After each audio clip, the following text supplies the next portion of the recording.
Gabi ho, gusto kong ipagpatuloy sa inyo yung mga bawal ng Diyos. Lahat ng bawal ang pag-aaralan natin gaya nung atin pong pinagkasunduan nung nakaraan. Hindi naman kasi pinag-aaralan nito sa maraming denominasyon eh. Kasi alam niyo yung bawal, pampigil sa tao yan eh. Eh ang tao ho, meron tayo yatang likas na ang gusto nating gawin eh, ginagawa talaga natin kahit na bawal pa eh. Eh, pagka ito itinuro ng mga ngaral, baka mapigilan sa pagsama sa kanya yung mga tao. Eh sila'y nagpaparami ng miyembro, kaya sila walang bawal-bawal, malaya ang miyembro sa kanila.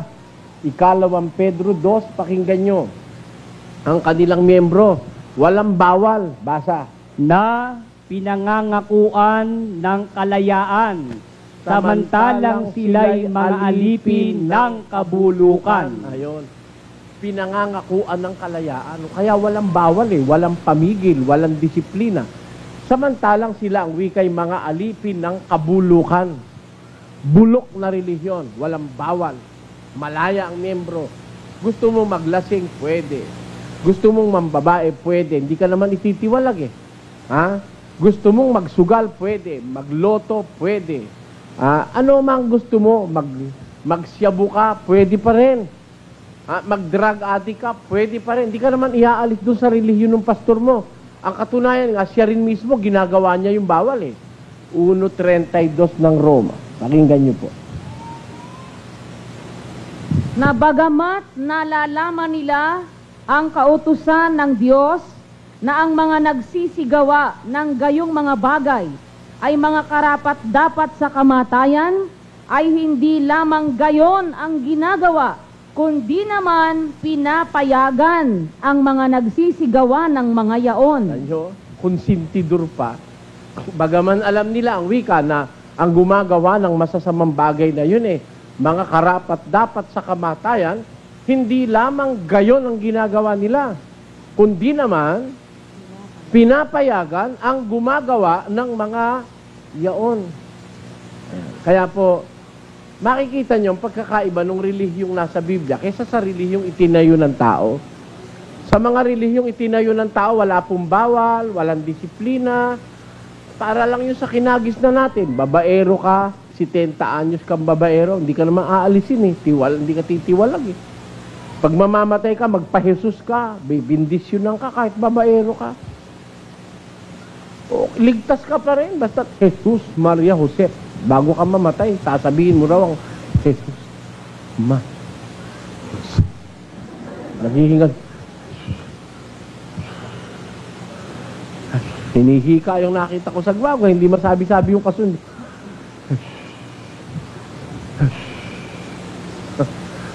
Kasi pinaniwala tayo na kahit 70 anyos ka luko-luko, pag mamamatay ka, doon ka lang magpakabuti, ligtas ka pa rin. Ganun ho ang aral eh, na tinuro nila sa atin. Hindi po yun ang nasa Biblia.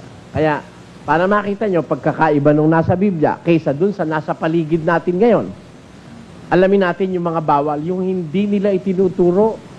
Hindi nila tinuturo ito eh, kasi ang miyembro nila eh, malalayaw eh. Malalaya, pinangakakuan nila ng kalayaan. Kaya you are free to do whatever you want to do. Pipigilin ka ba ng pastor mo? Lakihan mo lang ang abuloy mo, excuse ka na eh. Ayun ang babaero sa gwago eh.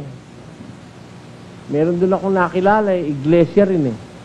Babaero raw siya eh, hindi siya tinitiwalag ng pastor niya. Ba't ka ako? Kasi konsintidor ikaw yung aming Kristo. Sabi. Ba't naman ako nasabi niyong ganon? Eh, alam naman ikaw anong pastor kung may babae ko eh. Nakita pa nga ikaw niya kami magkasama eh. Hindi naman ikaw ako tiniwalag. Magkano ho baka ako mag-abuloy kayo? Eh pagpasalamat ikaw, ang abuloy naming pamilya, mahigit 1 milyon eh. Kaya hindi ko ako kayo tiniwalag.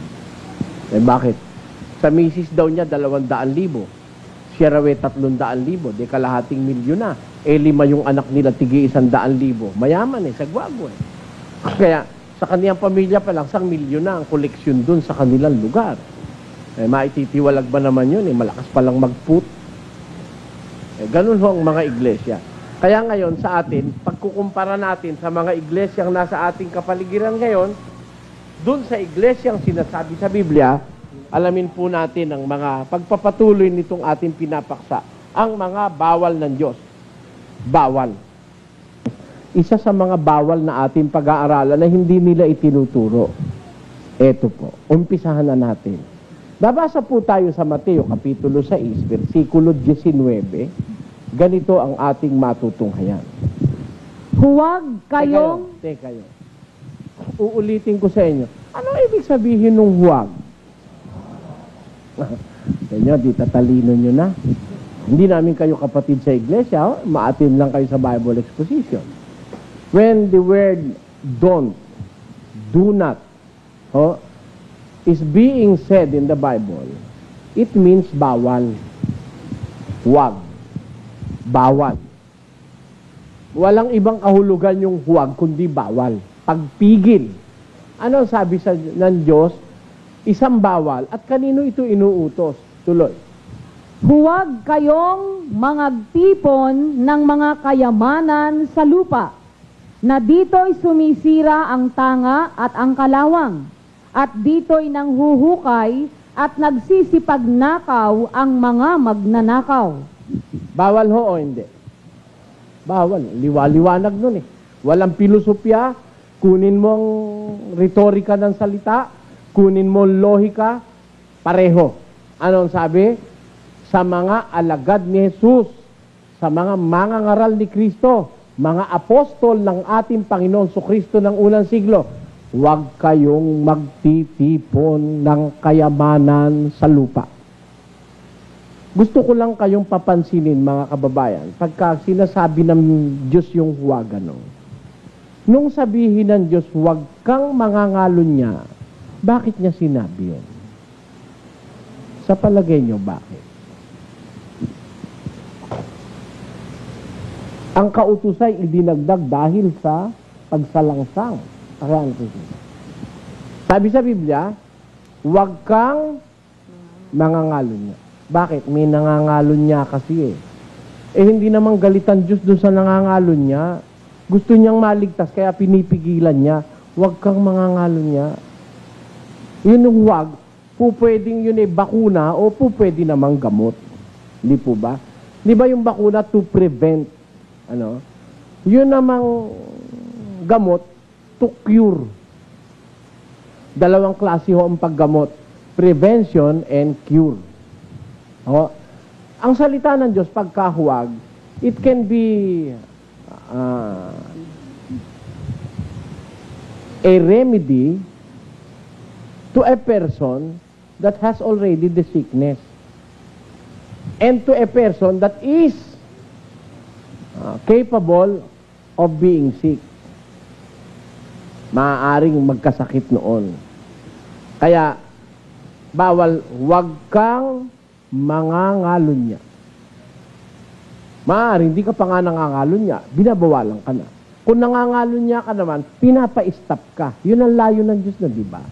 Parang ganito, sa Efeso 4, ang nagnanakaw ay wag nang magnakaw pa, bagkus magpagal, na igawa ang kanyang mga kamay ng mabuting bagay upang siya'y may maibigay sa nangangailangan. Ayun. Yung nagnanakaw ika, wag nang magnakaw pa.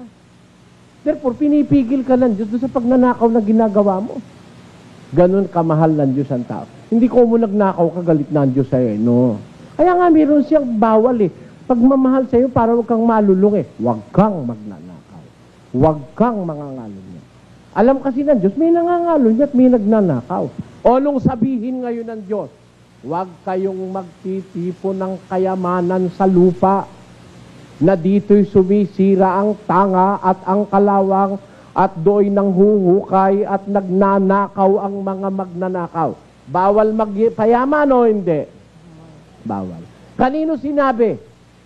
Sa mga alagad, sa mga mangangaral, sa mga apostol sinabi ni Jesus, huwag kayong magtitipon ng kayamanan sa lupa. Kaya alam nyo, mangangaral, bawal magpayaman eh.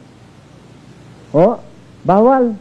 Tanong ko kayo, narinig nyo na ba sa pastor nyo, yung utos na yun ni Kristo, bawal magpayaman?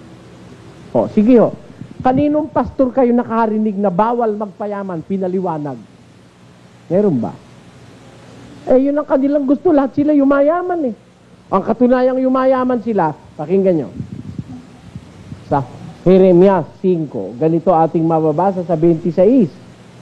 Sapagkat sa gitna ng aking bayan ay nakakasumpong ng mga masamang tao. Sila'y nagbabantay gaya ng pagbabantay ng mga mamimitag.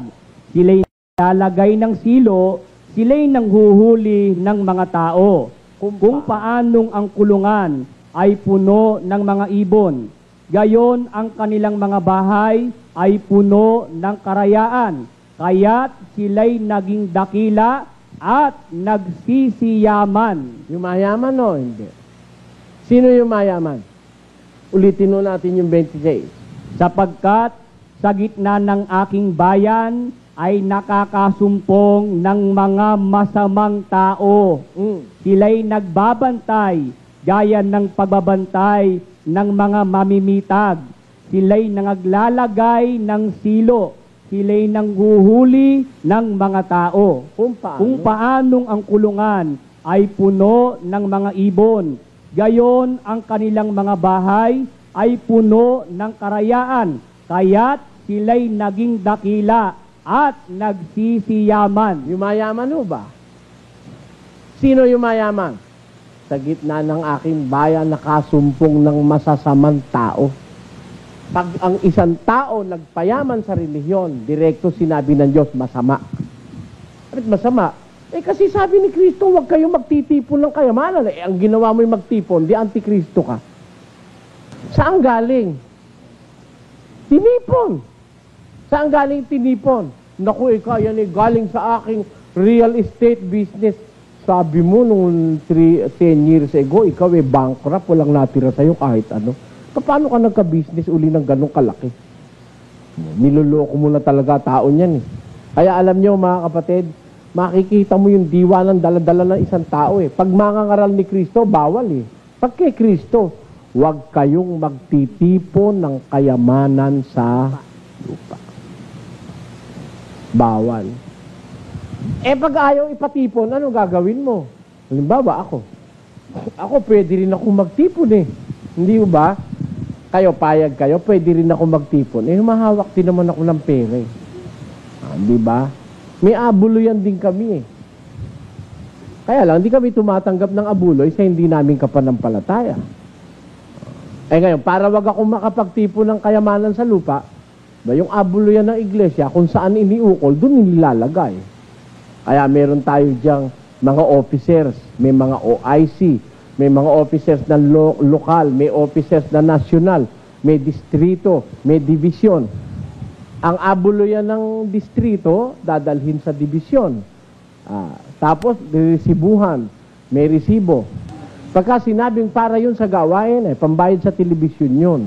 Ayun, saka sa radyo, para maipalaganap ang salita ng Diyos. Huwag maipon, lagay mo dun sa dapat paglagyan. Di ba? Kita nyo? Paano ka makakaipon nito? Wala ka namang iipunin. At kung may iipunin man, hindi naman namin iipunin. Bawal nga ni Jesus eh. Huwag kayong magtipon ng kayamanan sa lupa. Kaya kami, malakas ang loob naming magsalita na dito sa samahang ito, walang kahit isang miyembrong makakasumbat na yung pera nila pinagsamantalahan naming nilamon sa isang tabi o kaya tinago namin para sa aming sariling kapakanan. Wala akong makakapagsalitang miyembro niyan. Kung meron, sa harapang ito, tumindig ka na. Sige. Na yung pera mo, kinain namin. O kami, pinagpasasaan namin ng pera mo. Hindi. Wala niyan. Para ho kami makahawak ng pera, kanya-kanya kaming kayod. Si kapatid na Luz, nagtuturo sa high school. Si kapatid na Willie, nagtitinda ng ballpen, pabango, ano-ano yung mga pinitinda niya. Yung isa na yon, nagkukuha ng retrato, nagbibideo coverage. No? Yung si kapatid na Josel, isang OIC, announcer siya sa ano? Sa KY. Sa FM. Yun naman isa naming manggagawa, si kapatid na Sani Katan, meron naman silang opisina ng, ang tawag doon, services. Basta ho ang aming manggagawa, kanya-kanya kaming kayod. Ako naman, titinda ng lumpia. Yun. Meron ho akong kitang konti. Meron akong tindahan eh. Pero wala rin kaming pera. Kasi bawal nga ni Kristong ipunin namin yung pera. Kasi alam naman ng mga kapatid dito, hindi kami nagpapasasa eh. Kami nga ay kapus eh. Meron din kami kumikibo. We can manage with the help of God. Ang pag-asa kasi namin sa tulong ng Diyos, magagawa naman na Filipos 3. Pakinggan niyo. Lahat ng mga bagay ay aking magagawa doon sa nagpapalakas sa akin. Lahat ng bagay magagawa ko dun sa nagpapalakas sa akin. Kaya kami naniniwala kami lahat, bawal magpayaman ng ministro, ang mangangaral, bawal magtipon ng kayamanan sa lupa, bawal ni Kristo yon. Huwag kang magtitipon ng kayamanan sa lupa. Ngayon maraming ministro nagyayamanan eh. Yung isang mangangaral dito sa ating bansa, tatawid sa Ilog Pasig, walang pambayad, 2 pera, walang pambayad sa bangka. Ngayon, bilyonaryo. Yung isa naman taga Surigao, nang lumuwas dito sa Maynila, tumatalbog yung tseke. At walang pambayad sa upa sa Novaliches. Ngayon, naku po ang Mercedes-Benz na van, dai-dai. At ang programa niya sa TV, araw-araw. Saan nakuha yung pera na yun? Dati ka nang walang pambayad sa upahan mo sa apartment. Ngayon, ang dai-dai mong pera. Tapos kanya-kanyang tigi-tigi isang van yung anak. 3 ang bahay, bakasyonan. Di walang ginawa kundi magbakasyon. Yung isa sa Sindalan, San Fernando, Pampanga, may bahay, bakasyonan siya. Sa Bataan, meron. Sa Surigao, meron. Ang daing bahay, bakasyunan. Kasi ginamitan lang ng konting kapal ng pagmumuka, may dalang Biblia, okay na. Praise the Lord, hallelujah, amen! Bigay na yung mga tao. Ayan, mayumaman na. Yung ba mapapatunayan mo sa Biblia? Dapat ka bang yumaman kung susunod ka kay Jesus? Kaya kayo yumaman eh. Puro koleksyon ang ginagawa nyo eh. May ikapuna, may love offering pa, may prayer request pa. Meron pang handog, may tanging handog, may tanging handog. Baka darating araw, may katangi-tangi ang handog pa. Paano hindi kaya yaman niya, puro invento yung pinag-iimbento yung mga, wala naman sa Biblia yan eh. Biro mo, mag-request ka ng panalangin, prayer request, mag-aabuloy ka pa. Prayer request, ba't hindi ka ba pwedeng ipanalangin nang wala kang ihuhulog doon sa supot ni Judas? Ay, galit sila sa atin eh. Isa sa mga batas ni Kristo, hindi nila tinuturo ito. Sila lahat, nilalahat ko. Bawal ni Kristo ang mangangaral magpayaman, magtipo ng kayamanan sa lupa. Ang katunayan, ang primera ministro ng iglesyang si Timoteo ay pinangaralan ni Pablo ng ganito sa 9 ng unang Timoteo. Basa. Datapwat ang mga nagsisipagnasang yumaman ay nangahuhulog sa tukso. Kita mo na, nagnanasa pa lang yumaman ng ministro, mahuhulog ka na sa tukso.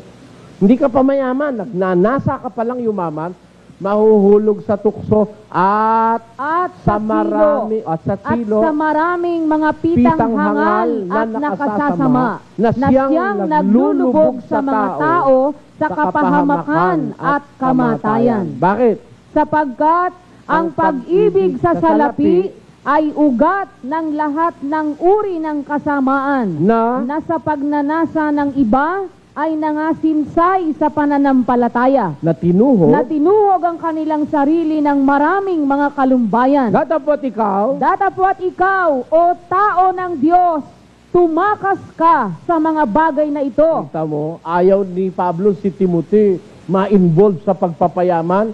Ikaw na tao ng Diyos, takasan mo ang bagay na ito. Alam ni Pablo, bawal sa ministro magpayaman. Kaya, ikaw Timoteo, ang kausap po rin Timoteo ministro eh.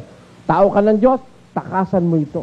Yung pagnanasang yumaman, sapagkat ang nagnanasang yumamay nahuhulog sa tukso sa maraming pitang hangal at nakasasama na siyang naglulubog sa tao sa kapahamakan at sa kamatayan, sapagkat ang pag-ibig sa salapi ay ugat ng lahat ng uri ng kasamaan na sa pagnanasa ay nangasinsay sa pananampalataya at tinuhog ang kanilang mga budhi ng maraming mga kalumbayan. Dadapot ikaw, tao ng Diyos, tumakas ka sa bagay na ito.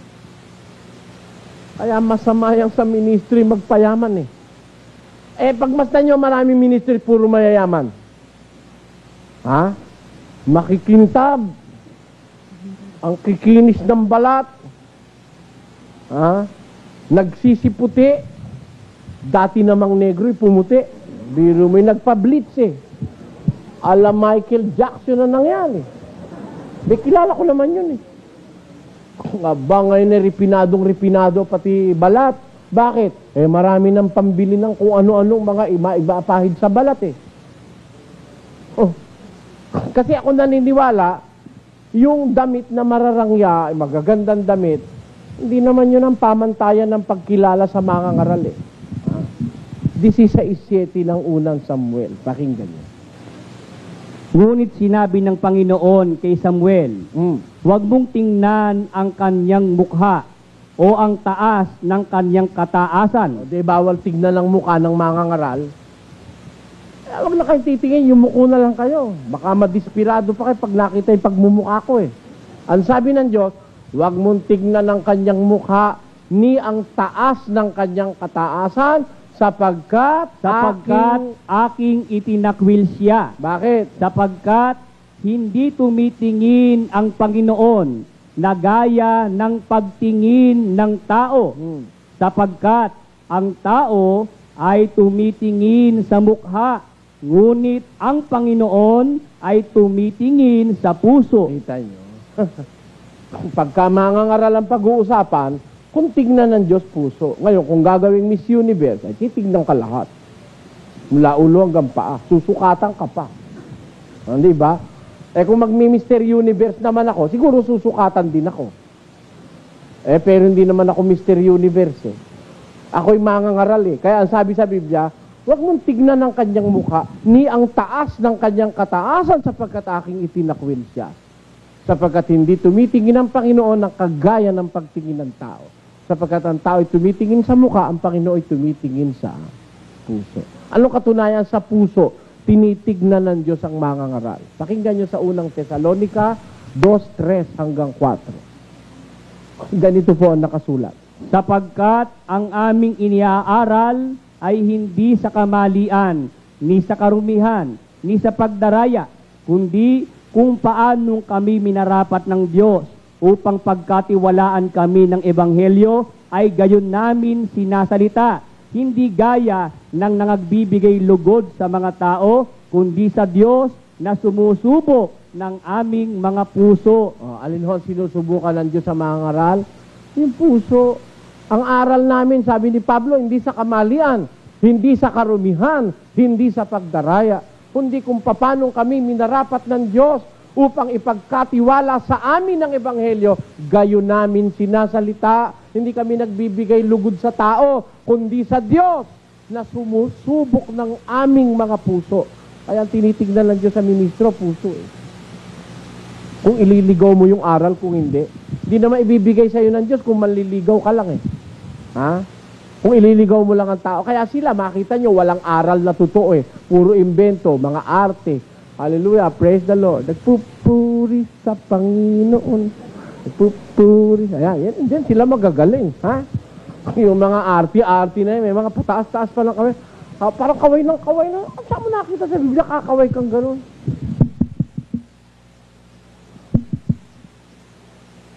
Parang naghuhuli ng tutubi o kaya nagpapaalam sa National Airport. Saan nasa Biblia ba yun? Arte. Kaya galit sa akin Hindi ko naman mapigilan ang sarili kung hindi punahin dahil mali Wala sa Biblia Meron pa isang lundag, isang inom ng itlog. Kaya magbaon kakay 3 itlog. Saan mo naman nakabasa sa Biblia ang 3 itlog? Lulundog ka, isang inom ng itlog. Pangalawang lundag, pangalawang itlog. Pangatlong lundag, pangatlong itlog. Tapos, itaas mo yung kawalet, ang passport, ang mga bag, taas nyo. Matanda mga pa. Hirap na itaas tinataas pa rin dahil pagpapalain daw siya ng Diyos, dadami raw laman ng bag niya. Wala sa Biblia yan. Dito pala sa mundo, kung sino yung nagsasabi ng totoo, yun ang sinisikil. Pero ako naniniwala, kaya nila ginagano, nabubulgar kasi sila Nabubulgar sila. Anong mangyayari? Kaya sila nabubulgar Kagaya nun. Meron ba nagtuturo nun na bawal pala sa mga ngaralang magpayaman? Magtipon ng kayamanan? Ano gusto ng Diyos sa mga ngaral? Basa. Sa awit. Ganito ating mababasa. Siyang Kanyang pinanabog, kanyang ibinigay sa mapagkailangan.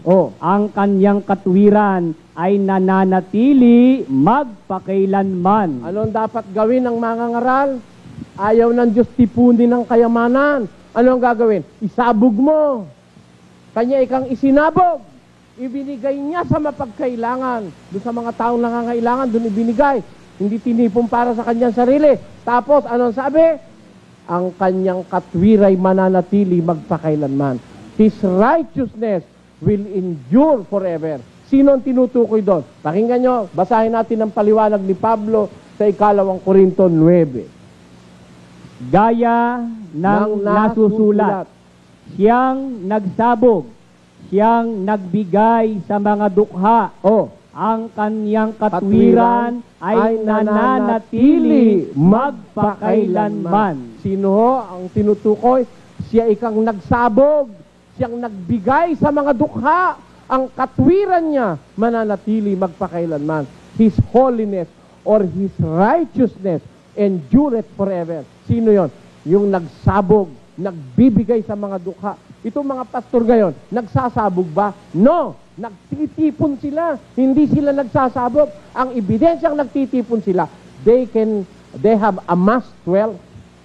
Marami silang pera. Hindi na kayang ubusin ang pera ng mga pastor na yan. Bakit? Mas malakas pang gumawa ng pera yan kaysa sa Central Bank of the Philippines. Bakit kanyo? Talungin nyo sa akin. Ang Central Bank of the Philippines, pag ang pera ay bulok na, yung bulok na mga papel na pera, sinusunog yon. Pag bulok na pera, susunugin ng Central Bank, papalitan ng bago. Yan. Tapos gagawa sila, no? Susunugin, gagawa. Susunugin, gagawa. Itong mga relihiyon, nagsusunog ba ng pera yan? Lahat ng makarating diyan, kahit yung 5 pisong walang tao, iniipon sa bangko niyan. Kaya dadami talaga pera niya, kala nyo? Ang katunayang marami, biro mo, 10 milyon kami. 10 milyon. Mami-mamiso na lang, magkano yun isang Webes? Ilan? 10 milyon. Pakatapos, pag linggo uli, ilan na naman uli? Kung Santa Cena. Aba, hindi nagbibigay ng piso pag Santa Cena, no? Pakapala ng sobre pag Santa Cena, saka lalo na pagpasalamat ng taunang pasalamat. Enero pa lang, iniipon na yon. May libreta di bangko na. Yun namang libreta na yun, ang pinakamalupit na libreta. Bakit? Tanong nyo sa akin. Sige, tanong nyo kung bakit. Bakit? Biro mo libreta di bangko, hindi mo ma-i-withdraw yun? Bakit? Bawal i-withdraw. Kasi yan kay nakatalagang bagay sa Panginoon, susumpain ang gumalaw niyan. Kaya yung inipon mo mula Enero hanggang Disyembre, hindi mo kayang bawasan yun. At ang kailangan pa ron, pagka nakita mong pagdating ng Disyembre, nakatanggap ka pa ng bonus, yung inipon mo, dadagdagan mo pa yun. Yayaman o hindi? Mayaman na o hindi pa? Yayaman na nga sabi ni Kristo, huwag kayong magtipon ng kayamanan. Kaya lahat ng pastor na mayaman, patutunayan ko, hindi sa Diyos, sa demonyo, antikristo. Sige, paharapin nyo silang lahat. Patutunayan ko, lahat ng pastor na yumaman sa relihiyon, hindi sa Diyos yan, antikristo yan. Dahil sabi ni Kristo, bawal ni Kristo, huwag kayong magtitipon ng kayamanan sa lupa. Huwag, bawal. Bawal hindi. Sila, may tipon o wala? Meron, naka-mansion naka-mansion. Balik mo sa akin. Ikaw ba, brother? Nagtitipon ka ba? Wala. Gusto mo, mag-imbestiga ka sa lahat ng bangko. Ang maiimbestiga mo, may utang pa nga ako. Kaya ako, may pruwebang hindi ako nagpapayaman. May utang ako Ang tanungin mo, saan napunta? Ba't ka nagkautang, brother? Pagtanong mo sa kapatiran, alam nila yan Ang relihiyon hindi instrumento ng pagpapayaman. Ang tunay na relihiyon sa Biblia, hindi instrumento ng pagpapayaman ng ministro. Iya'y sakripisyo ng ministro, sakripisyo ng miyembro sa pagsunod kay Kristo. Yun ang aking paniniwala diyan. Kaya, hindi ka makakaipon. Ako, tanda ko na. Biro mo nakakaipon. I started in this ministry in 1968. Sila, 10 taon lang, 10 milyon. 10 taon lang, ang daing milyones. Eh dito, meron ba? Wala eh. Naniniwala kasi ko sa bawal ni Kristo eh. Huwag kayong magtitipon ng kayamanan sa lupa, na sinisira ng tanga, at hinuhukay ng magnanakaw. Oh, bakit? Tanungin na, Panginoon, bakit naman? Yung mga miyembro naman, di mo naman pinagbawalang kumita ng kayamanan. Bawa, yung kapatid na yun, mayaman siya. Hindi naman bawal siyang magtipon eh. Ang totoo nga, may mga kapatid kami dito, mayayaman eh. Hanggang ngayon, ipon na ipon ng kayamanan eh. Ni ayaw yatang bawasan eh. Di ba? Hanggang ngayon, ipon na ipon. Dahil kung sila magbabawas ng konti, iiit siya sa amin, yayaman din sana ang maraming mga kapatid, ano? Eh, meron dyan eh, ayaw mababawasan yung kayamanan eh. Ipon pa rin hanggang ngayon. Hindi naman masamang mag-ipon ng kayamanan ng miyembro eh. Huwag mo lang kukunin sa masamang paraan, di masamang mag-ipon ka.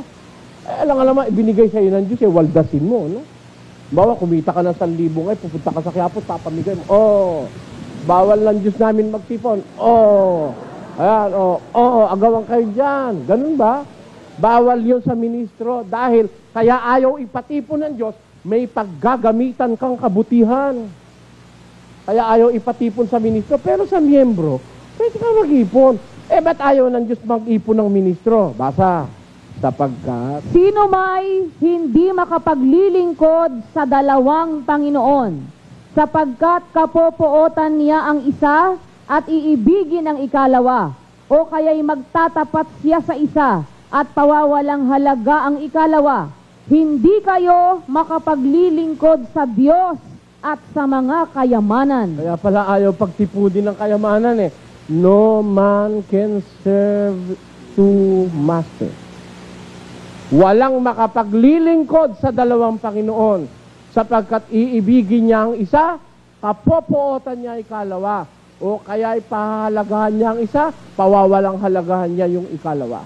Hindi kayo maaaring maglingkod sa Diyos at sa mga kayamanan. Kaya pala bawal magpayaman ng ministro eh. Hindi mo mahaharap yung ukol sa Diyos eh. Tinanin nyo, lahat ng ministrong mayaman, bobo sa Biblia. Bobo. Bobo. Ginagarantiyan ko, bobo. Ang sitas na alam, 3, mali pa kahulugan. Magsalita, may kodigo. Narito mga kapatid, 7 ways to prosperity. Number 1, para tayo pagpalain ng Diyos, ang sabi ng Diyos, tayo magbigay. Ang nagbibigay, bibigyan din. Siksik, liglig, umaapaw. Number 1 yan, mga kapatid. Number 2, naglalakad sa malaking stage. Ginagawa niya exercise yung paglalakad niya rin eh, no? Lakad na lakad. May Biblia ba? Wala, kodigo hawak eh. Binabasa. Pag nawala yung kodigo, wala nang sasabihin yun. Maniwala, magkukwento na lang yun. Ganyan yung mga... Kaya sabi ko, yung mayayaman pastor, tama sabi ni Kristo, hindi ka pwede maglingkod kung 2 Panginoon mo. Hindi mo mapapagtapatan pareho eh. Pagka marami kang kayamanan, lang maiisip mo parati yung kayamanan, yung koleksyon. Linggo na naman pala bukas, kapasok na naman 13 million. Iisip mo naman sa mo dadaling bangko yun. Kung paano mo paghahati-hatiin sa mga kamag-anak mo yun. Ay, maisip mo pa ba Biblia? Kaya nga bobo sa Biblia yung mga pastor na lukulok eh. Mga pastor na demonyo, puro kwarta halap sa relihiyon. Pakinggan nyo. 4:19 ng Efeso. Na sila sa di pagkaramdam ng kahihiyan ay napahikayat sa kalibugan upang kalakalin ang lahat ng karumihan ng buong kasakiman. Kinakalakal nila ang lahat ng karumihan ng buong kasakiman. Mangangalakal sila ng kawalanghyan. Yung kawalanghyan ang kalakal nila. pag mamatigas ng mukha, biro mo umagang-umaga pa lang sa palengke, may dala-dala ng amplifier. Mga kapatid, kantahan natin ang mahal na Panginoon. Mahal namin Panginoon. Tapos may 20 namang kolektor. Para ho sa Panginoon, para sa Panginoon. Pag na-traffic ka sa SM, kakatukin yung salamin mo para ho sa Panginoon. Sa Cubao, sa Baclaran, sa lahat ng palengke. Pagkawawalang hiyang mga tao, kinakasangkapan yung Diyos. Sinasabi para sa Panginoon. Aanin ng Panginoon yan. Kailangan ba ng Diyos ang pera? Para sa tiyan mo. Di ba? Talaga naman eh.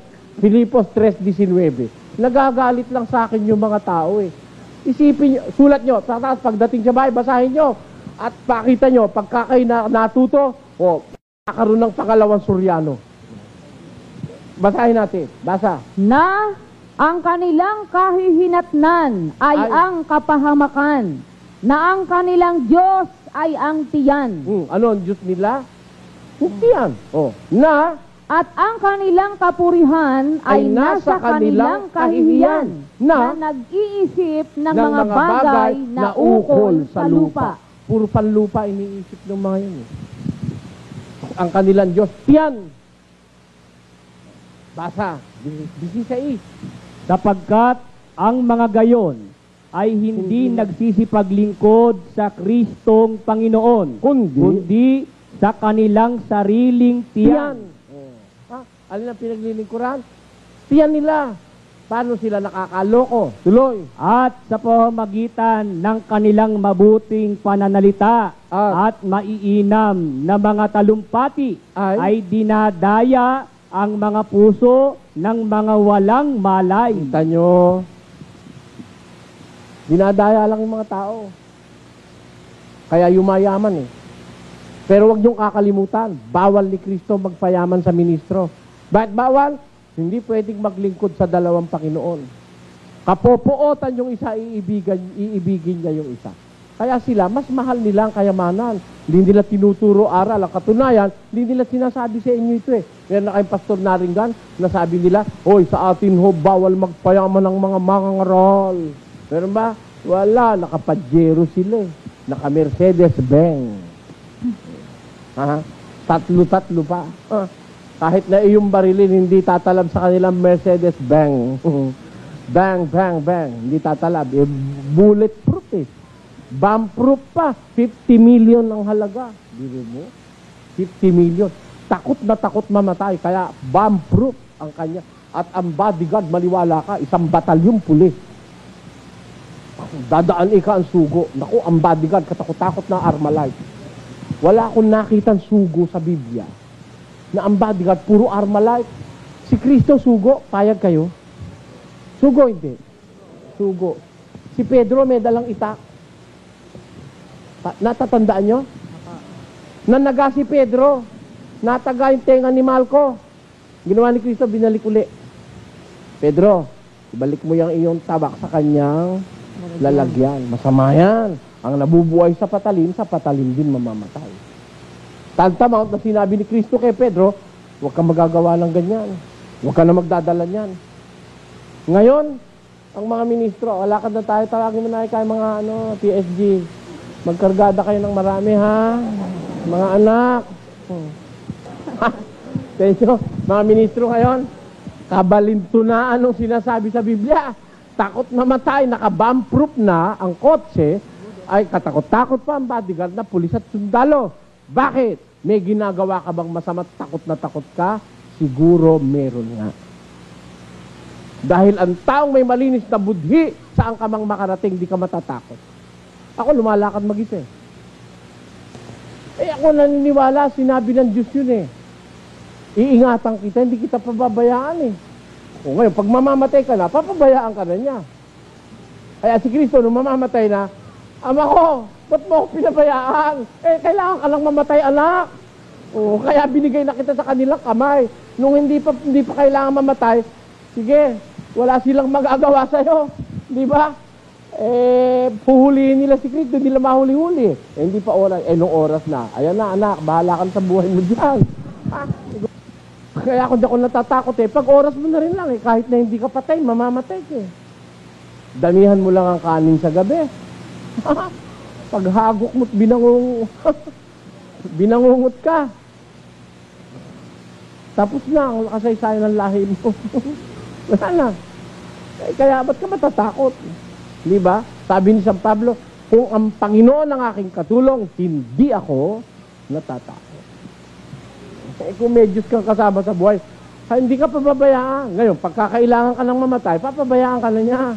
Kaya si Kristo pinabayaan din eh. Hindi ba? Nahuli. Pinako, tinalabla naman. Aba, ito naman bilabid evangelist, hindi raw sila tinatabla ng bala. Ibig sabihin, dakila pa siya kay Kristo. Si Kristo tinabla ng pako, siya bala ng magnum ayaw tumalab.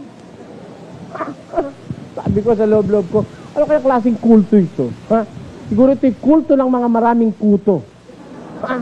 Kung ano-ano, si kating kung pumasok sa ulo, tinalangka ang mga ulo dahil, biro mo, pagka-hold upin daw at re-rapin, sisigaw ka lang, hallelujah, praise the Lord, maninigas na kayo rapist. Alin ang maninigas? Naku po, napaka talo ko ang pinagsasasabi nyo siyan.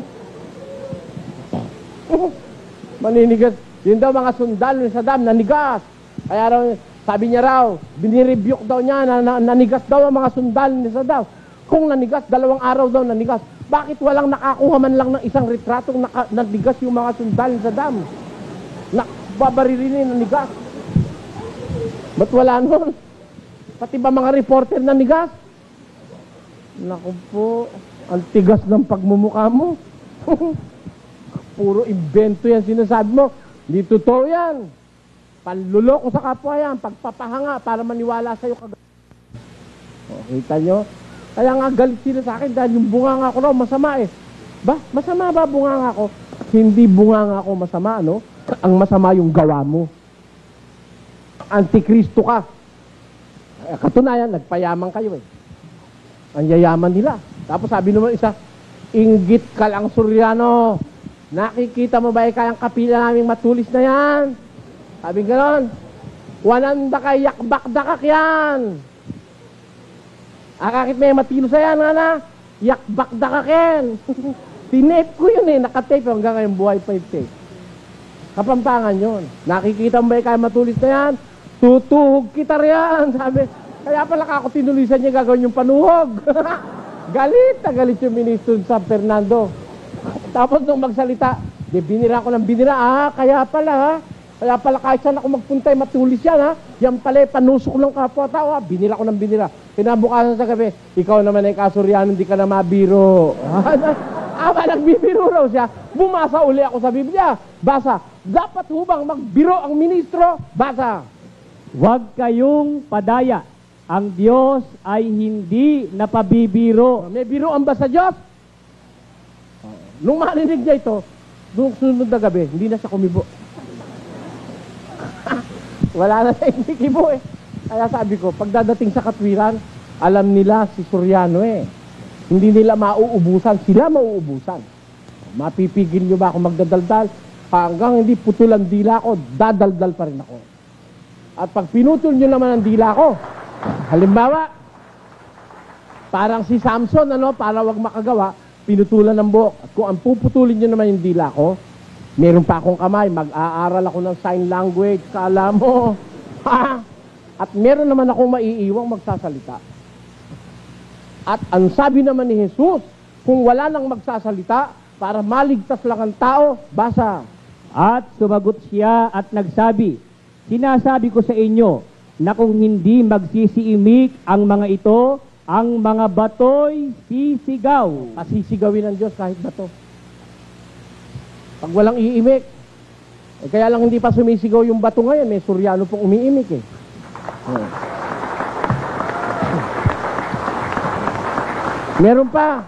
Meron pang kumakalaban sa mga pastor na manluloko, kaya hindi pa umiimik ang bato.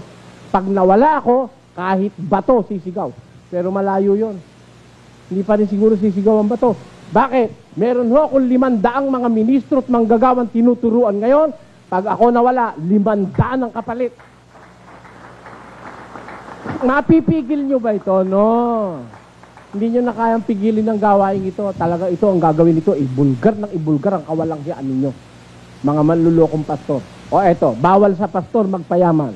Sino sa inyo ang hindi nagpapayaman? Magkakakutsaba kayong lahat, kaya kayong lahat may ikapu eh. Nag-aatak niyan ba sila? No. Bakit? Eh, pag inatake ika natin yan, wala rin magbibigay sa atin. Kaya pabayaan na lang natin sila. Kumbaga, paraanan yan. Kumbaga sa mga tindero sa palengke, eh, pare-pareho yung isda nilang napakyaw bilasa. Walang kumikibo. Eh, nasa konsignasyon yun eh, nabulo. Eh, lahat sila yun ang inirasyon sa kanila. Bulok ba rin yung isda mo? Bulok ko nga rin eh. Nilagyan ko lang ika ng formalin para tumigas eh. Ah, ganun ba? Lalagyan ko rin yung akin. Bulang-bulong sila, 6 na pwesto, naglagay ng formalin. Lapit na kayo. Murang-mura lang. Sariwan-sariwan. Tigas-tigas. Ang tigas-tigas, may formalin eh, kulay berde. Ah, yung galunggong may formalin eh. Tapos, may umaamoy. Parang iba yata amoy. Nako, Ali, yung ilong mo umaamoy. Sabi, yan sa tinda ko sariwa. Hindi ba, Mare? Hindi ba? Yan din. Oh, yan o, sariwa ho lahat yan. May aamin ba sa kanilang may bulok silang tinda? Wala. Para mabili. Ganun din naman yung mga iglesia ngayon eh. Ha? Lahat sila born again. Lahat sila may milagro. Receive your miracle in the name of Jesus. Sa pangalan ni Jesus. Lahat sila. May miracle. O, basahin mo yung pasyon. Ano sabi sa pasyon? Ang mga pagmimilagro tutulungan ng demonyo. Kita mo na? Sino katulong nila? Demonyo. Ano pat magkakabayo at dito sa buong mundo maghahari itong lilo. O, kita mo, sila naghahari ngayon dito sa mundo eh. Yung mga milagroso na yan eh. Eh, kanino galing yung milagro nyo? 24, basa ng Mateo 24:24. Sapagkat may magsisilitaw na mga bulaang Kristo at mga bulaang propeta at magpapakita ng mga dakilang tanda at mga kababalaghan, ano pat ililigaw kung maaari pati ng mga hirang. Yung mga nagmimilagro na yan, may mga kababalaghan pa. Ah, yan eh, kayo magliligaw, sabi ni Kristo. Beware, ingat kayo mga kababayan, hindi ko gumaling ang sakit mo, sa Diyos na. No. Nagmimilagro rin ang demonyo, nagpapagaling din ang sakit yun eh. Lalo na kung sakit lang naman ang ulo gumaling. Naku, pinatong lang yung kamay ng beloved evangelist, gumaling ang sakit ng ulo ko. Hangang-hanga ka na. Eh, isang kurta lang, gagaling din sakit ng ulo mo. Gumaling lang sakit ng ulo mo, manga ka na, niloloko ka lang naman, hihinga ka ng perang wala sa Biblia. Konting ingat mga kapatid. Tandaan nyo, huwag nyo kakalimutan kahit sino makaharap nyo. Bawal ng Diyos sa mga ngaral magpayaman. Pag sinabi, sino may sabi?